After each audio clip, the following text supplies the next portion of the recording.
Hello, I'm Amari Jones, and welcome to Lives at Stake. Lives at Stake is a series of monthly discussions about critical issues facing trans and gender nonconforming communities across the United States.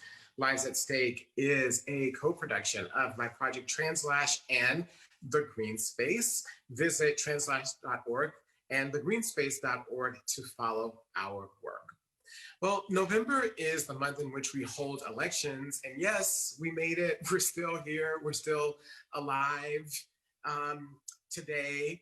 But November is also Trans Awareness Month. And this Trans Awareness Month, there are so many breakthrough and historic events that we have to celebrate as trans people, such as the election of Sarah McBride, the first ever state senator who is trans to be elected in the United States, and also Mauree Turner, who is Black and Muslim, and the first known non-binary person to be elected to a state legislature. But Trans Awareness Month culminates tomorrow in Trans Day of Remembrance, and that's the day that we commemorate all of those lost to trans violence. And tragically, this year, 2020, is the year in which more trans people have been murdered than any other year on record. Here to help us unpack these two extremes, these two head-spinning extremes, is Samantha Allen, who is a journalist and author of Real Queer America, LGBTQ Stories from Red States, and also Melania Brown, who is the sister of Layleen Polanco, an Afro-Latinx woman who died in police custody at Rikers Island last year. And we're going to end today's program with a really powerful performance from Mojo Disco, a Black trans woman artist that was performed first at a Trans Day of Remembrance event last year that we did at Samsung 837.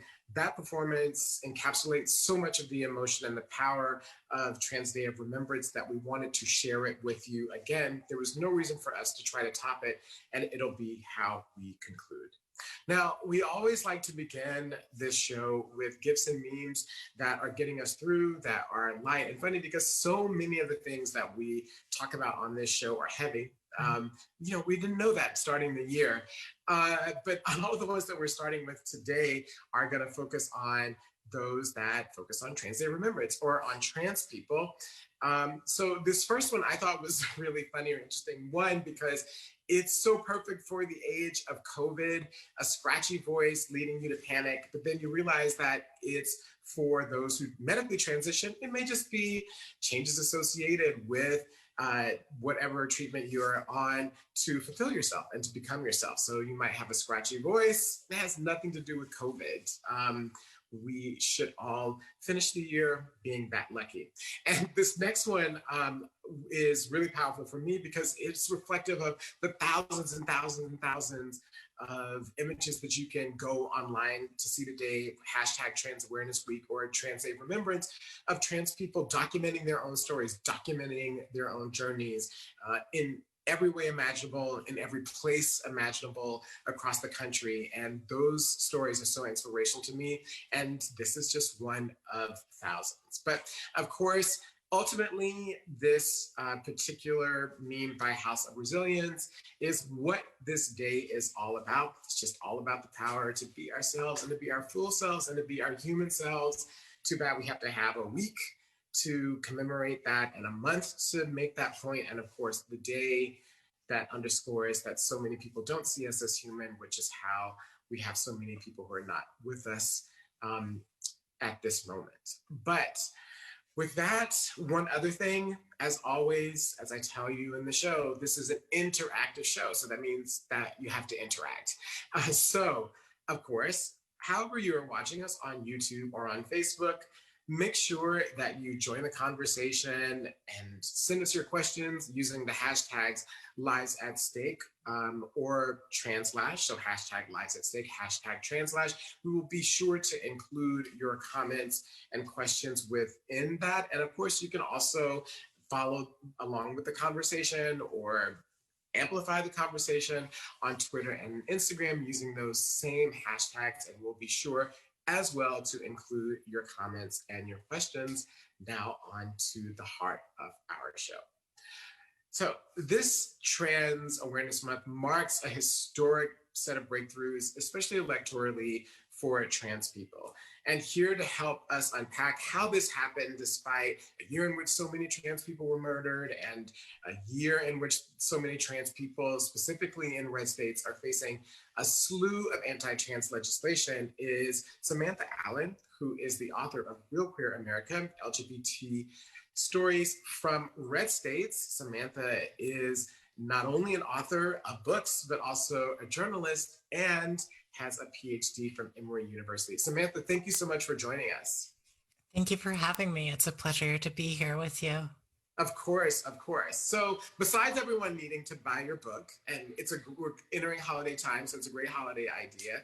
I'm wondering if you can just help set the stage for what happened on election day with the number of trans people that had all of these electoral wins in places that are not only where you would expect, such as blue states, but also in Oklahoma and elsewhere. Yeah, so, while everyone was anxiously watching for that big presidential result, I was busy documenting all of the transgender wins on election night. And what happened was transgender representation in state legislatures nearly doubled on election night. So we saw, if you think back just 3 years ago, Danica Roem in Virginia was the only out transgender state legislator in the United States. And now, as of 2020, we've got Danica Roem in Virginia, Brianna Titone in Colorado, Jerry Cannon and Lisa Bunker in New Hampshire both won re-election. And then, as you mentioned earlier in the show, Sarah McBride is now the highest ranking transgender public official in the country. Taylor Small won in Vermont. Stephanie Byers won in Kansas. Maureen Turner, who you mentioned earlier, in Oklahoma. We're just seeing these transgender victories in state legislatures nationwide, not just in the expected places, the blue states, but in places like Kansas and Oklahoma too. What do you think is behind these victories? I mean, as you say, it's a dramatic explosion in representation in all these places that you expect and not expect. What's driving these victories? So I've interviewed probably about 65% of these candidates over the course of my journalistic career. And what almost all of them tell me is that when they saw Danica Roem win in Virginia, they realized they could do this too.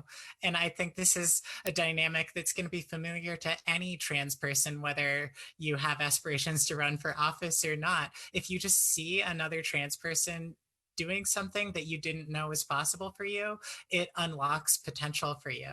And so that's how you get this like almost domino effect of Danica Roem winning. And then 3 years later, the number of transgender state legislators almost doubling. It's almost that simple to just see someone else chart out a path for you. Right, and it's why representation matters. And we forget that representation can have an exponential impact on a situation or a group of people. I'm wondering if you could just dive a little bit deeper, given the fact that you've spent so much time documenting the stories of queer people, trans people across the United States, particularly in red states. If you can just dive in and explain some of these wins, like Maureen Turner in Oklahoma. I mean, who would ever think that? Or, as you say, wins in Kansas, or even Brianna Titone. She had a really tough race, I think, in an area that it leans Republican. And so, what do you think is helping trans people win in these places that are not necessarily trans friendly?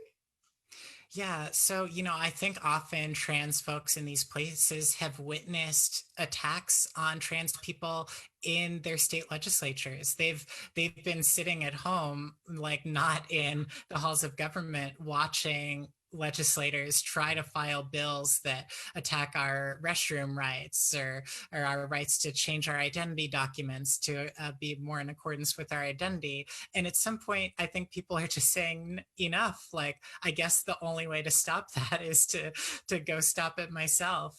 And I just think that's so inspiring to see. When I talk to NGOs PACs that work on getting LGBTQ people elected, they all have this saying. They say, if you're not at the table, you're on the menu, right? If you're not there to make the decisions, your rights are going to be up for grabs. And I think increasingly we're seeing trans people in these places that have been thought of as being more traditionally hostile to LGBTQ folks say, no, I'm going to be at the table to take us off the menu. And then in that, what do you think, how do you think they're able to get people in these places to respond to them? So we've spoken really powerfully about how individual trans people just say, you know what, I'm going to go out and do this. I'm sick of taking it. I'm going to go out and I'm going to be a part of the process and I'm going to win.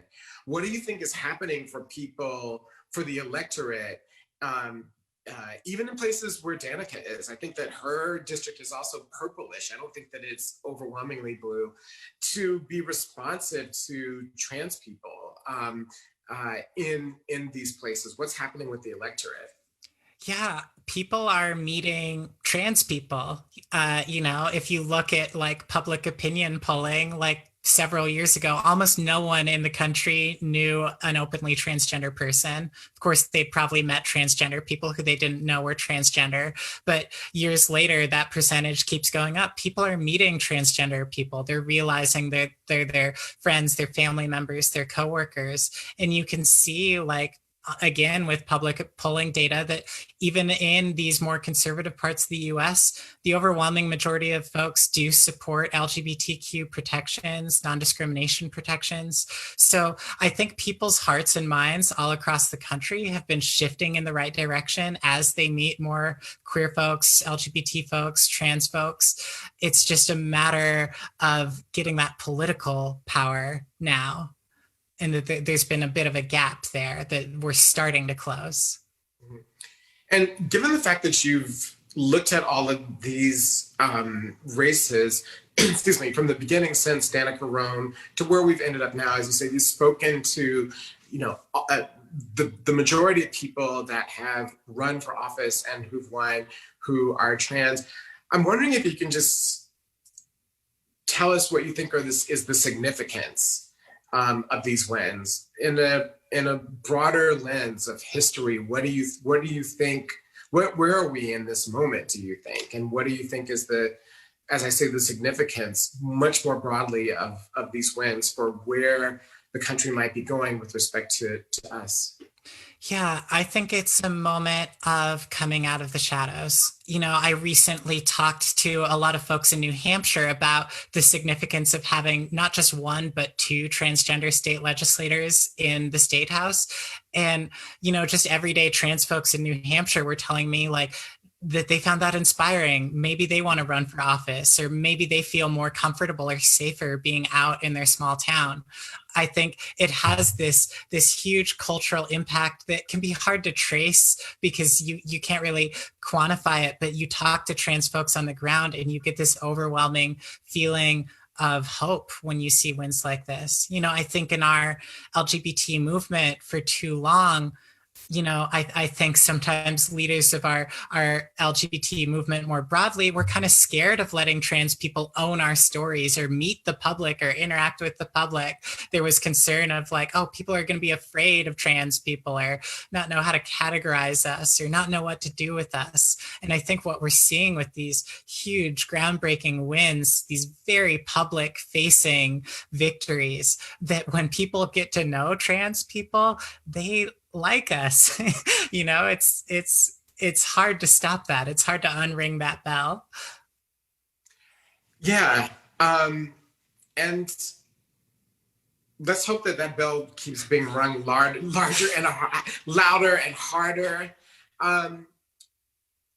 It's so funny because I think about things like, Lala Zanel, who works at ACLU for the longest time. She's had this whole personal campaign, Lala for president. And as she talks about it, she does it because she wants people to think that there can be a trans president, right? Like that we should be dreaming big in these places and these moments in terms of, as you say, like shifting the way that people think of us.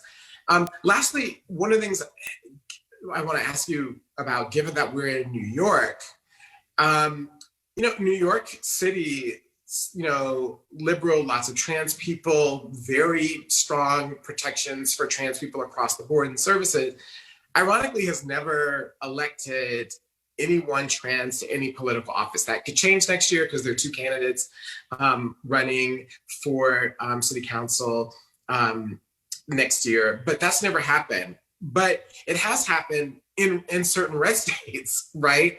And so I'm wondering if you can just tell us what you think that means. Why are places that are more hostile electing us, and then places that are seemingly open to us, that hasn't happened? Yeah, when I wrote my book, someone told me a quote that kind of became this thesis statement, which was oppression and opposition can build really powerful connections. So I feel like there is something about that atmosphere of a red state where this kind of like onslaught of legislative attacks can kind of band the LGBTQ community together, make people realize the importance of getting trans people in public office. And that's why I think you sometimes see red states, showing up blue state counterparts in terms of setting some of these precedents. I think it has everything to do with people like reacting to some of these attacks. I don't think that means we're never going to see a trans state legislator in New York. I think that will come soon, and I hope it does. Well, let's hope it does too. But here's to celebrating the powerful wins and changes this month, even as there's so much difficulty in this moment. And thank you so much, Samantha, for your work as a journalist, for telling our stories, for following these races, for believing that these are important, and to documenting the full range of who we are, not just in blue states, but also in red states. Thank you so much for coming on tonight. Thank you for having me. A pleasure. Of course. That was Samantha Allen, who is a journalist, author of, my mind just went blank. I have it again. Author of Real Queer Stories, LGBT. What's happening to me right now? I'm having a moment. It's been a long week. Real Queer America, LGBT Stories from Red States, and also is a PhD from Emory University. You are watching Lives at Stake, and I am Amara Jones. It's clearly time for me to take a break, and that's happening next week. Also, remember to follow along using hashtags Lives at Stake and also Translash, so that we can include your questions and comments as we move on. So from kind of the hope and the power of trans people being displayed this month so far, we're moving on to what is one of the hardest and the most difficult parts of Trans Awareness Month, and that is Trans Day of Remembrance tomorrow. One of the things that has happened, as I mentioned before at the top of our program, is that 2020 is the year in which more trans people have been murdered than any other year on record. There's so many reasons for that, but one of the things that is clear about the facts that so many people are not longer here is that they leave behind friends and loved ones. And so often in the way that the deaths of trans people of color are covered, we never are able to hear the voices of those loved ones, meaning that we don't really fully see them as humans, which of course contributes to how those people are no longer with us in the first place. And that's why I wanted to speak tonight with Melania Brown, who is the sister of Layleen Polanco, an Afro-Latinx woman who died in custody at Rikers Island last June. I first interviewed Melania last year and wanted to sit down with her 1 year later to talk about her journey, her family's journey, and what she's just learned about trans people in America. Thank you, Melania, for joining us tonight. Really appreciate it. Thank you for having me and sharing your space with me once again. Of course. I appreciate it. Sharing space with you is easy. First, I'm wondering if you can just remind us of Layleen's case. What happened to her last June? So, Laylene, she was Laylene Polanco. I'm Laylene's Polanco older sister, Melania Brown. My sister, she caught a seizure while being held in solitary confinement at Rikers Island. Um, Rikers knew about her medical condition. She even caught several seizures before they decided to place her back into solitary confinement. And against all medical objectives of keeping her out, Rikers still decided to place her in solitary confinement simply because of her gender identity. It was nothing else. It was now that I could speak more on the case, there was evidence brought up that emails were going back and forth that they didn't know how to house my sister. So that cat is out of the hat. So my sister basically died for just being who she was, being true to herself. It cost her life. My sister died last year on June 7th, 2019. One of the most excruciating things about her death and why it's so illustrative of why we have so many trans people who aren't with us right now is just how callous the guards were at Rikers about her. They were callous about her medical condition, callous about her seizing, and callous about her in death. Not being properly respectful of her and her life. You mentioned how seeing that and knowing that on top of her death put a huge hole for your family. And I'm just wondering if you can just talk about how that's impacted your family still 1 year later and how everyone's doing. How are you doing? How are Laylene's nieces doing? How's your mom doing?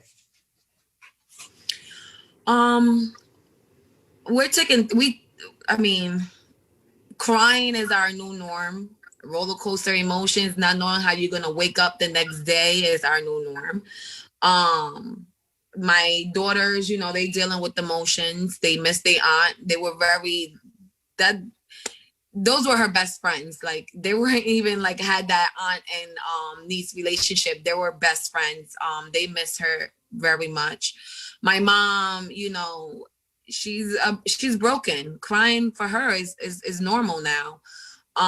Seeing how the video was released and watching those correctional officers laughing while she was taking her last breath was very disturbing, and it was out there for the world to see our pain and to share what we were going through, and yet nothing happened. The state hasn't done anything. The government hasn't done anything. The only thing that we received were broken promises from the mayor. I'm gonna call them broken promises because those were promises that he made as far as ending solitary confinement. And we're in October, and he used my sister's name in vain to push it out there and grab the people's attention, because at the time, my sister she still is a big movement, which I also would like for her not to be just a movement because she is a human, but he used her name, he used her platform to grab people's attention, and he has yet to do anything about that.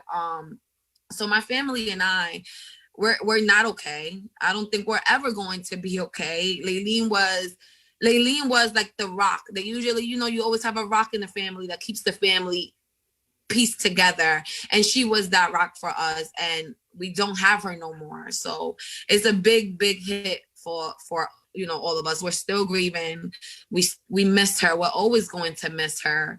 So I take it day by day, and I'm trying not to cry, but it's hard. It's really hard because I don't care. Like, what they needed to understand is, however they viewed her, that was, first of all, that was an opinion, their own personal reasoning of how they viewed her, but she belonged to someone. She was our human, she was our person. Like, it's not okay for you to rip people out of other people's life because you're not okay with the way that they're living their own life. It just makes no sense to me to this day. So we're still going through it. What do you have to say to people who say or act as if trans people aren't connected to people who love them, somehow aren't human? I'm always struck by in so many of these cases when you read about perpetrators that the perpetrators don't think that they did anything wrong. They don't think that there's anybody Right. who loved the people that they have taken. And I'm wondering, what do you have to say to that? Like, what if you had to say something to those people, what would that be? Because it's common. Yeah. I mean, I would say that it's very, just the way of their thinking is very inhumane. It's not humankind. You know, these are humans we're talking about. Like scratch everything everything else, that we're talking about human being life, you know. And they be, like I said, these are our loved ones. Like, you know, you have loved ones out there. Like, it's not okay because you feel some type of way. And I'm gonna be honest, I feel like a lot of people that attacked the LGBTQ youth is because they're not comfortable in their own sexuality. They're not comfortable to come out. So they hate on those that do have that strength, because it takes a lot to be truly yourself. It takes a lot of strength to be exactly who you are meant to be. And I feel like these other people out there hurting the you know, the community and stuff like that, I feel like you need to stop. Like, they're humans. Like, you're hurting. Like, look at me. Like, they took my sister away from me, and she was someone big in my life. Like, you know, she was my little sister, but I looked up to my little sister. She was my little sister that was my big sister. Like, stop it. Like, there's no, if you don't have to like it. You don't have to be around it, but you will have to learn to respect it. Respect other people's space. Back up. It's not your life. Like, let people live and let people be who they're meant to be. Like, I just feel like, you know, if any of these people are listening, which I'm sure a lot of them tune in to things like this, like, just back off, go drink your water and mind your business. Whatever other people do in their life is not affecting you. Whatever they decide to do with their own their temple, because these are our body that God, Allah, gave to us. I'm Muslim. Allah gave me this body, and this is my temple. Who are you to tell me or anyone how to live their life? Like, there has to be something very mental, something really going on in there, something really bad that you need help, that you need to go out your way to hurt someone that's not doing anything to hurt your life. Like, just stop. Like, enough is enough. And I had enough, and I'm sure a lot of people had enough, you know. And this goes to a lot out there, which I want to also put out there, because there's a lot of, you know, that I've noticed this whole time of doing this activism work, you know, a year and a half after my sister passing, that I've noticed that there's a lot of hypocrites, a lot of them out there, because they'll go out there and they'll scream Black Lives Matters, right? Black Lives Matter, Black Lives Matter. But what about Black trans lives? Like, what about them? They're freaking Black too. They're Black. So you want us to go out there and scream to help you, but you're doing exactly what you don't want people to do to you. You can't scream help Black Lives Matter, and yet you're hurting another life. Like, it makes no sense whatsoever to me. It makes no sense. Like, you guys need to back off. You guys need to, like, accept life for what it is. And we all live with our truth, and we are all gonna, you know, live by it, die by it. If it's not affecting you, mind your business. You don't have to be around anything that you don't like. You don't have to be around any conversations that you don't want to be around. But guess what? You do have to respect people's space. And that's what I have to say. Like, I could say a lot more, but I'm gonna get the floor back to you. Enough is enough, I think, is all we should ever have to say. One last question is about your activism. There's so many ways that we can respond to grief and to pain, but one of the ways that you have responded to tragedy in your family is by standing up for trans people, for demanding changes in the criminal justice system, to an end to mass incarceration, to an end to solitary confinement. And I'm wondering if you can speak a little bit about your activism and why you chose that, because honestly, not everyone who loses someone, even as tragically as you did, does that. And that's what you've done with your life since last June.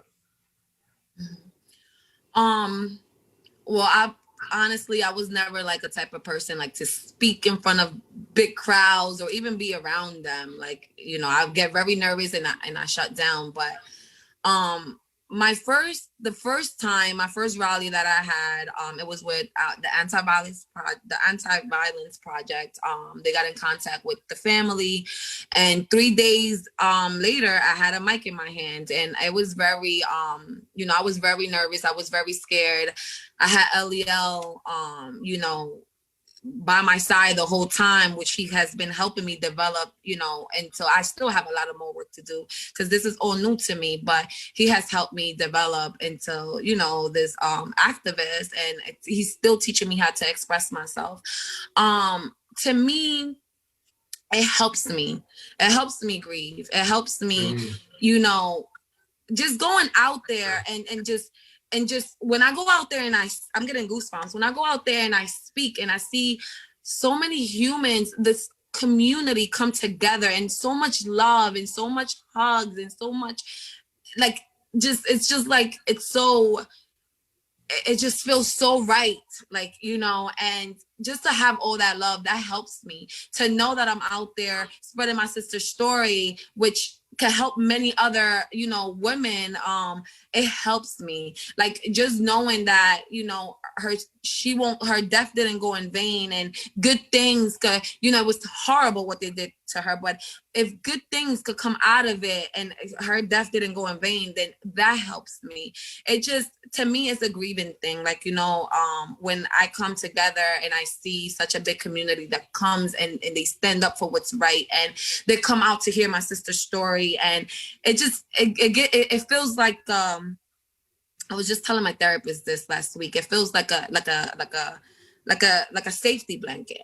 Like I'm home. Like they got me. Like I could fall here and I'm okay. Like they're hearing me. Like, it's and a lot of people that come out, they're going through these things that themselves. They're going through, certain the same things that my sister went through, like, they still going through it, or they've been through it. And, just if I could be that, to me, because a lot of the conversations that come out, throughout the whole year, I got called a cisgender. I didn't even know what that was until, I didn't even know. I'm like, okay, I didn't even know what it was, but I've been called things like, but to me, it's okay. If you want to call me, I don't really, like, I don't really, talk about my gender identity or what I do with my personal life, because I am me, like, you know what I'm saying? And everybody's different. But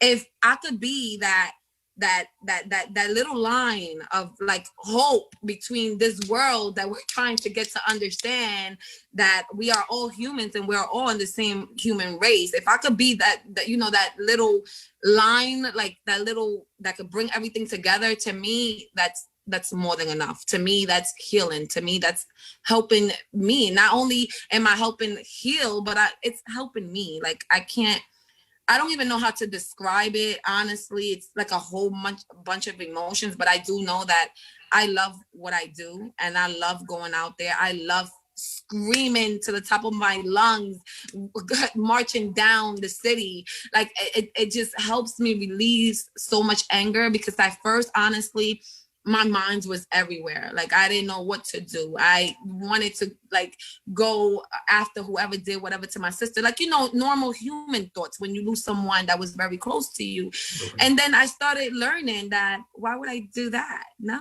I'm going to let you do what you do. I'm going to sit back. I'm going to observe, and I'm going to come with a stronger strategy. I'm going to knock your whole show down, your whole plan down. I'm not going to hurt you. I could hurt you in a way that's legal, and you can't do anything about it. Like, like, just my activism work, I'm very grateful. I'm very grateful for the Anti-Violence Project. I'm extremely grateful for LEL, because it has helped me so much. Honestly, if I didn't have this, I probably would have been, like, in a mental institute right now. Like, I have my moments. I had multiple mental breakdowns. I don't even know how I could still, speak and talk and function as a human after so many mental breakdowns. But I'm extremely grateful for my work, and I'm here. This is just me. This is my path. This is a purpose that my sister gave me. And like I always say, they took my sister, they killed my sister, because my sister didn't die. They killed my sister, but my sister knew I needed love, and my sister made sure that she sent the whole community my way, and I'm loved. And if I'm loved, you guys are loved by me, and and I'm gonna continue to fight. I'm gonna continue to do what's right. Well, thank you so much for joining us tonight. I know I speak for everyone where we are thankful for you and your work, and grieve alongside of you the loss of your sister, and are sending you and your family all the best for what is going to be another hard holiday season. But I'm so grateful that you came on tonight, and for any time that I get a chance to talk with you. Thank you so much, Melania. Thank you. Thank you so much for having me. Of course. Bye. Good night. That was Melania Brown, who is the sister of Layleen Polanco, an Afro-Latinx woman who died in custody at Rikers Island, the nation's largest jail, last year. We're going to end tonight's program with a really powerful performance. One of the ways in which trans people often respond to the violence in society is through creativity and arts. Last year, Translash created a program, a Trans Day Remembrance program, at which Mojo Disco, a trans artist, wrote and performed a piece about what it is like to be a Black trans woman in an extremely hostile society. We're going to end our program with that performance tonight. As I mentioned, there was no reason for us to try to do anything new or to create a new artistic piece, because that piece by Mojo stands the test of time. We want to thank you for joining us on this Trans Day of Remembrance program that we put together, which spotlights so many of the victories that we had this month and things to celebrate. And of course, tonight, we end instead at the opposite end with Warning. Thank you for joining us at Lives at Stake, and we will see you next month in December. Check our website for the date of the next Lives at Stake program.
I couldn't see this coming down my eyes, so I had to make the sax cry. I couldn't see this coming down my eyes, so I had to make the sax cry. I'm tired. I'm tired of waking each day not knowing if it's my last. Shaving my face to make sure I pass. I'm tired of training my waist to get me a shape. I'm tired of tucking my love with the stickiest of tape. I'm tired to do of all these things to make sure I'm alive. I couldn't see it come down my eyes, so I had to make the sags cry. See, I'm a fat Black trans woman. I'm not supposed to exist with all of this body, these breasts, these hips. How dare she come outside and choose to just live? Speak truth to power with gloss on her lips. Being trans is a myth in a world full of cis. And no, I don't mean cis like eco gel and acrylic tips. I mean cisgender. It don't matter where you land either, because the straights give me their hate, but the gays give me their fever. Yeah, we the alphabet gangsters, but I noticed that L, G, and B often align with the oppressor to victimize the T. Now, I don't say it to be mean. Now, I don't mean to be cruel, but when black trans women are being killed twice a month, what do? Do you normalize our spirits, or do you hush your lips in shame? Do you misgender us in death so the families can't be blamed? Do you tell our stories in humanizing form, or do you touch yourself in private mode while watching TS porn? See, unlike your tabs, trans folk can't be closed, and no matter the resistance, our stories will be told. I had Marsha on my pen when I wrote this piece. I had Sylvia in my mind when I graced the page. Octavia on my lips when it's time to speak. My mama in my movement when I burns my sage. Black trans women are here to stay. We have always been here since the beginning of time. You cannot kill the spirit when the soul is divine. You cannot make ugly a face so damn fine. Does my sexiness upset you? Does it come as a surprise that I dance like I have diamonds between my thighs? See, a black poet named Maya Angelou taught me to still rise. So I will arise above this administration that is curating my demise. We need access to health care. We need access to safe spaces. We need employment opportunity. We need housing. We need people willing to stand up and educate the ignorant so the labor ain't always on us. We need the love of our families. We need lovers in the daytime, even if we don't pass. We need not to be outed whenever you're mad. We need our humanity not to be reduced to sexual intercourse whenever we share our truth. Because at the end of the day, trans people don't transition for you.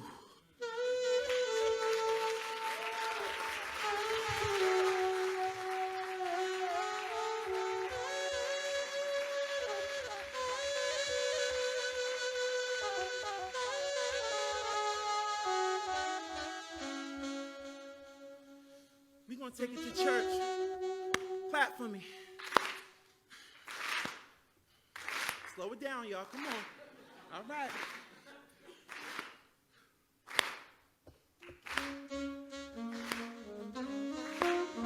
Yes.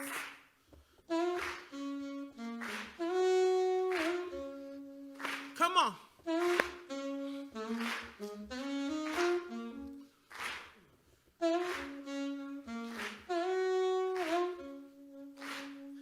I believe I have inside of me everything I need to live a bountiful life, and all the love's inside of me. I'll stand as tall as the tallest tree, and I'm thankful for each day that I'm given. Those that are good and the hard ones I'm living, but most of all I'm thankful for loving who I really